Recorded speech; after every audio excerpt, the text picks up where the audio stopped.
1941, some of Batman's first enemies were gang members and mad scientists, like Dr. Death and Hugo Strange.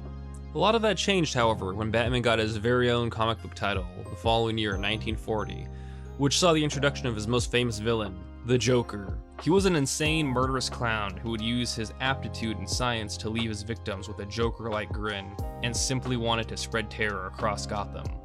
This lines up perfectly with the first villain in Batman film being, you guessed it, the Joker, who is also shown in this iteration to have aptitudes include science, chemistry, and art. And yeah, okay, of course there's going to be the Joker, right? I mean, even at the time, he was already considered Batman's #1 enemy. But who was the second Batman villain introduced in that very same comic book? It's the same character that Tim Burton used in his next movie, and that is Selina Kyle, Catwoman.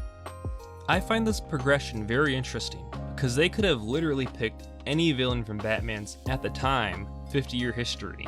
Yet they chose those two, as well as the Penguin, who also debuted very early on in Batman's run in 1941. On a larger scale, we can even see that this movie was only really possible due to the popularity of the Christopher Reeve Superman movie. Similar to how the comic was only able to happen in the first place because of the popularity of Superman. But here's where things begin to get a little bit more interesting.